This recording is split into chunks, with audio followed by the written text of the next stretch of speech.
I'm Peter Adamson, and you're listening to the History of Philosophy podcast, brought to you with the support of the Philosophy Department at King's College London and the LMU in Munich, online at historyofphilosophy.net.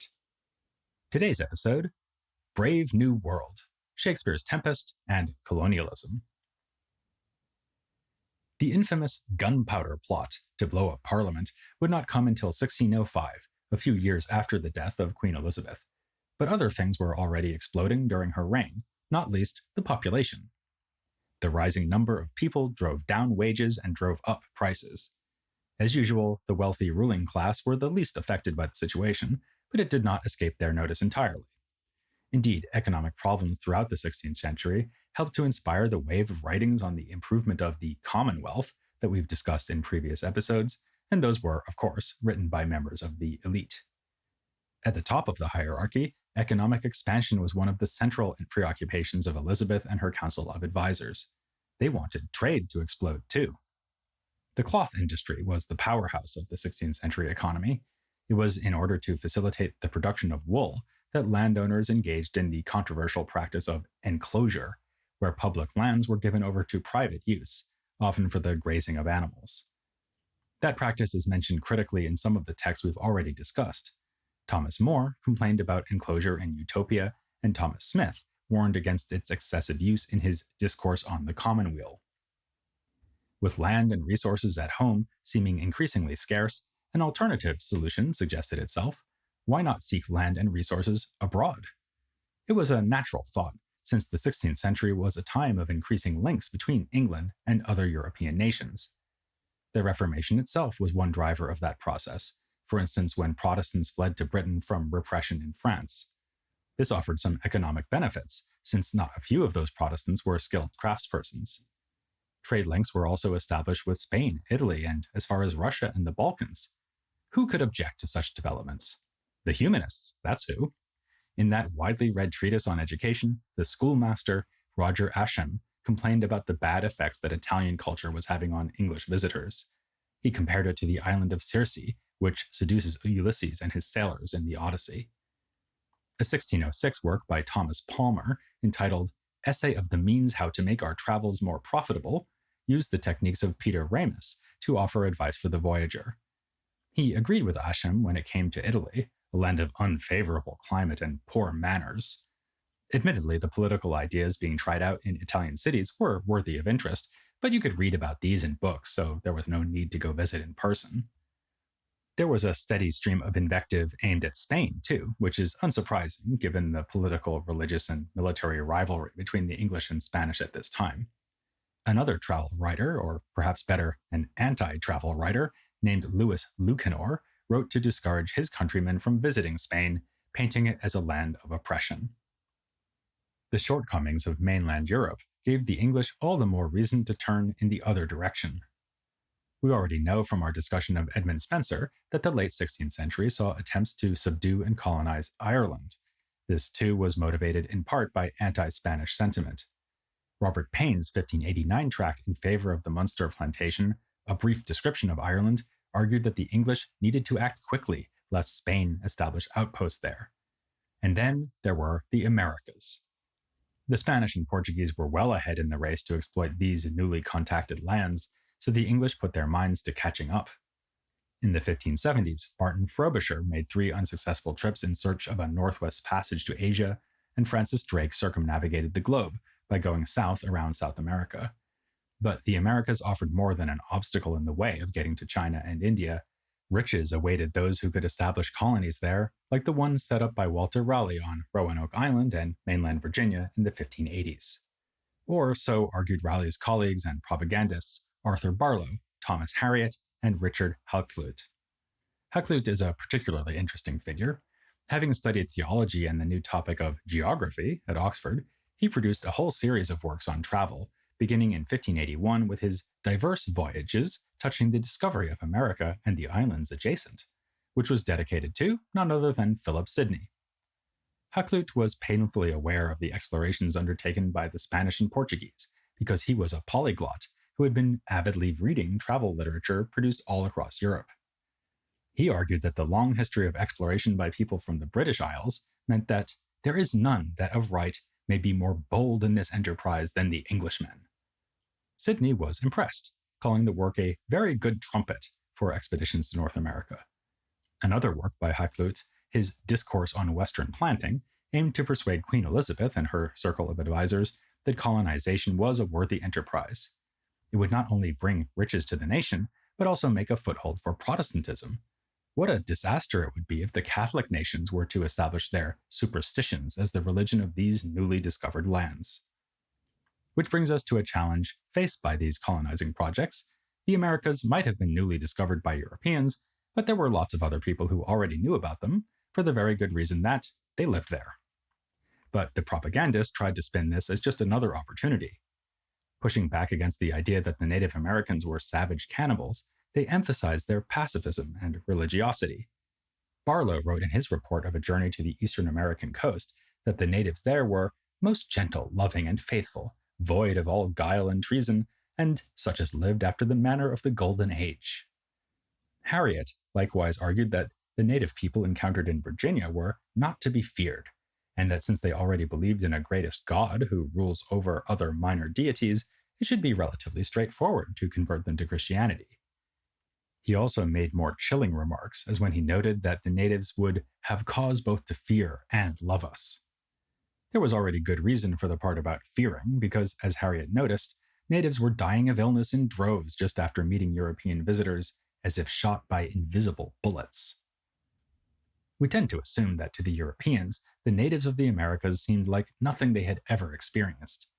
But in fact, these English aristocrats thought about them in much the same way as they thought about two other, much more familiar groups of people.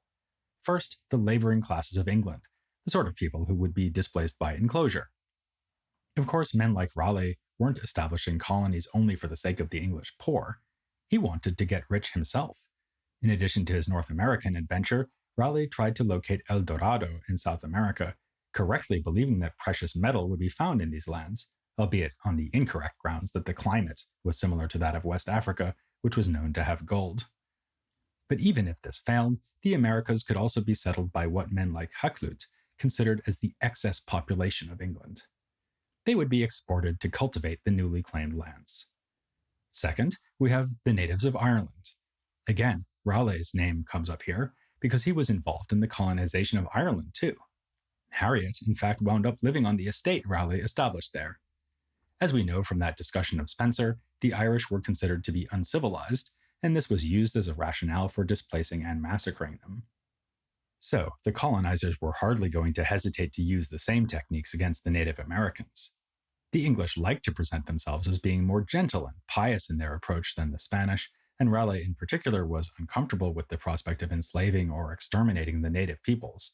But the travel literature of the time leaves no doubt that these people could rightly be placed under European stewardship. They might have their own kings, but these primitive monarchs should submit to the greater authority of the English monarchy, assuming the invisible bullets didn't get them first. And of course, the greatest benefit they could have from association with the English would be belief in Protestant Christianity. These were intelligent and rational people, but they were still, in the words of Harriet, savage and deprived of the true knowledge of God.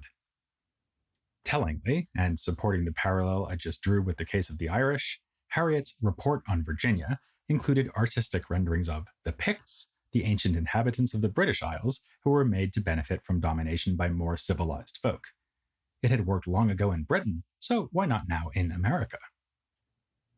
Reports of exploration were avidly consumed by a wide range of readers, well beyond those who had the political and economic resources to respond to demands for even more exploration, even more conquest. They reached, for example, William Shakespeare. One of his late plays, The Tempest, draws on an account of a shipwreck in the Bermudas, after which a number of sailors incredibly managed to survive on an uninhabited island. Any playwright could take inspiration from such titillating material, but it took Shakespeare to fashion the story into one of the first reflections on colonialism in English literature. Or at least that's a very popular reading of the play, which we'll be exploring for the rest of this episode. The central character of The Tempest is the magician Prospero, who, like a humanist scholar, is so fond of his books that he prefers them to a kingdom, which is just as well, since he used to be Duke of Milan but was deposed by his wicked brother and exiled to a remote island, along with those books and his daughter Miranda. With the help of his magical assistant, Ariel, Prospero summons the titular storm in order to bring his enemies to the island so as to take vengeance he will ultimately forego. In a peaceful ending urged upon him by Ariel, he chooses the path of forgiveness. Appropriately to his name, Ariel is a font of good advice. If Prospero is the key figure in the drama, the key figure for the interpretation we're interested in is Caliban. His name, a near anagram of the word cannibal, has over the past century come to stand for the victims of colonialism. For example, Aimé Césaire, a leader of the Négritude literary movement, did a French version of The Tempest that sets the play in a colony and focuses our attention on Caliban's efforts at resistance. A book about the political thought of the great Africana philosopher C.L.R. James is called Caliban's Freedom, while a book by Octave Manoni, inspired by a colonial uprising in Madagascar, was translated into English as Prospero and Caliban, The Psychology of Colonization. Indeed, for the modern reader, this way of understanding Caliban can seem almost inevitable. Prospero calls him my slave. He is portrayed as subhuman, of a vile race, a monster, a demi-devil, and a thing of darkness.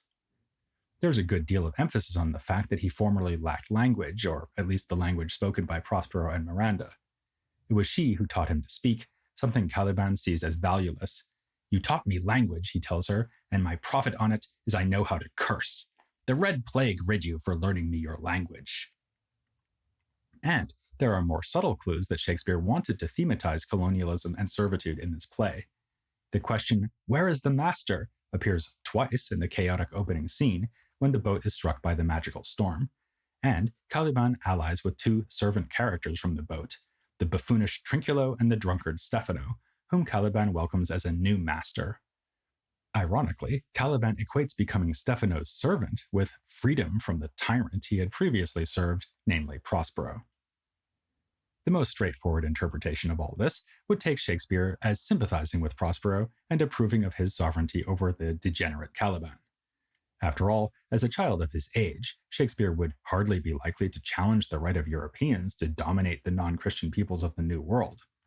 When, at the end of the play, Caliban comes to regret his rebellion and promises to be wise hereafter and seek for grace, we are meant to feel that order has been restored. The fact that Caliban was in cahoots with the lowly Trinculo and Stefano confirms the aforementioned parallel, seen by many at this time, between the inhabitants of the Americas and the lower-class inhabitants of England. The underlings are put back in their lowly place, even as Prospero is restored to his lofty dukedom.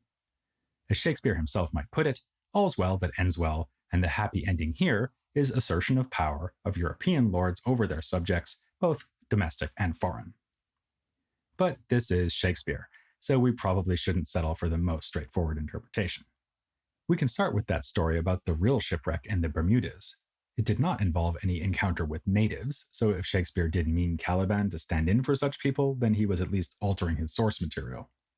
Also, Shakespeare, genius though he was, could not have known that the British were going to spend the next centuries colonizing and enslaving the rest of the world. So we should be careful in taking our own historical knowledge for granted and reading the play through that lens. Furthermore, the play's representation of Caliban doesn't really suggest a threatening colonized figure who is put down before he can overthrow his rightful rulers. Rather, the uprising of the three servants is consistently played for laughs. Nor is Caliban even the most brutish of the three. When Trinculo and Stefano discover some fine clothes and start putting them on with drunken abandon, it is Caliban who has the presence of mind to try to get them back on mission. Then, too, Caliban isn't exactly a native of a newly discovered land. He is there because of his mother, the witch Sycorax, who is from North Africa. Shakespeare allows Caliban to shout at Prospero, "This island's mine by Sycorax my mother, which thou takest from me." We are then told that Caliban started to get rough treatment from Prospero only after he tried to rape Miranda. This scene obviously puts Caliban in a bad light, but it also raises the question of whether Prospero has a rightful claim to rule the island. To understand the role of Caliban in the play, we need to attend to the fact that he is thematically paired with two other characters. Firstly, Ferdinand, Miranda's love interest. He is obviously a more appropriate suitor than Caliban, and his courtship of Miranda fits with Prospero's political designs. Yet Prospero treats him too as a threat to his daughter's chastity and issues dire warnings about what will happen if he takes her virginity before they wed. Secondly, and more importantly, Ariel. Ariel and Caliban are in a way opposites. Ariel is as obedient and helpful as Caliban is recalcitrant and rebellious, and the two are associated with the opposing elements of air and earth. It's mentioned twice that Caliban has been confined to a prison made of rock. Still, both are servants, and both spend much of the play complaining about their servitude. Yet it seems much harder to read Ariel as symbolizing inhabitants of the New World, as has so often been done with Caliban. This spirit of the air is more reminiscent of Puck from Midsummer Night's Dream. So, the parallel between Ariel and Caliban confirms that Shakespeare was thinking about lordship and servitude, but tends to undermine the notion that he was thinking specifically about colonial lordship and servitude. It could even be that the two servants are meant to represent something more psychological than political. The two may allegorize the higher and lower parts of Prospero's own soul. A hint at this comes at the end, when Ariel persuades Prospero to take pity on his enemies. The magician says, "With my nobler reason 'gainst my fury do I take part." But before we abandon the notion that Shakespeare was even thinking about the New World and its peoples, or at least the notion that he was thinking about it in any depth, we should deal with one further complication. It comes in the form of another source he drew on when writing The Tempest, an essay by Montaigne called On Cannibals. As I mentioned at the end of the last episode, there's a scene in The Tempest that is clearly inspired by a passage from this essay. In it, an irritatingly long-winded but basically sympathetic character named Gonzalo gives a speech imagining the kind of society he would like to establish on this apparently uninhabited island. It's a kind of miniature version of Thomas More's Utopia. Adopting the same outside-the-box thinking we associate with Montaigne, Gonzalo imagines a commonwealth with no magistrate, letters, riches, poverty, and use of service, none, no occupation, all men idle, all, and women too, no sovereignty.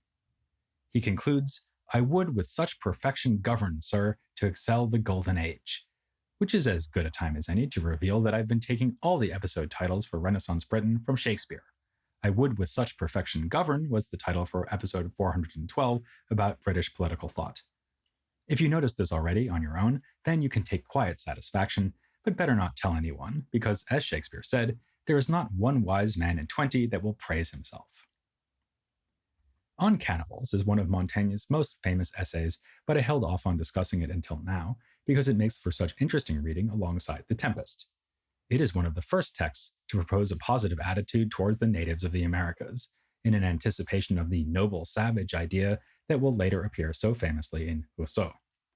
Montaigne writes that if these peoples are wild, then they are so only in the sense of wild fruits that grow in nature without human interference. The natives are, he says, close neighbors to their original state of nature, and thus spontaneously obey the natural law. Thus their elders preach two things only: bravery before their enemies and love for their wives. Montaigne actually meant a so-called savage who was brought to France from the Americas. He was unable to communicate with him, but could still call on his Shakespeare-like ability to put himself in the shoes of very different people. So he speculates about how Europe must have seemed to this man, how he would be amazed that so many people put up with grinding poverty and don't just kill the few who are wealthy.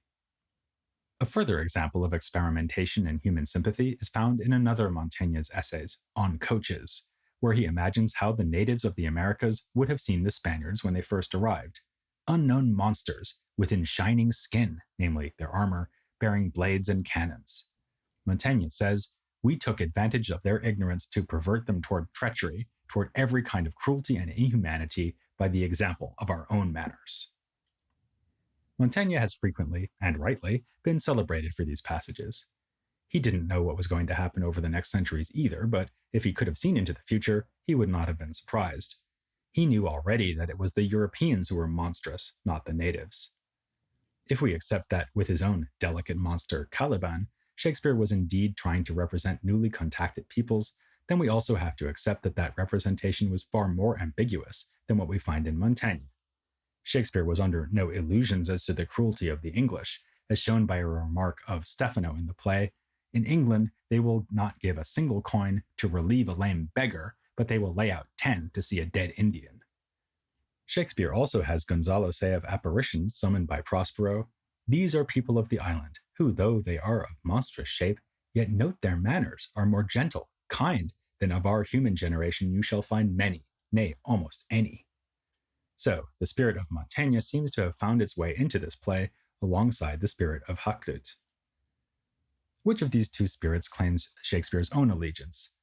I find it hard to say, so will content myself by observing that the question of colonialism in The Tempest relates closely to the other question most commonly asked about the play: are we supposed to see Prospero as representing Shakespeare himself?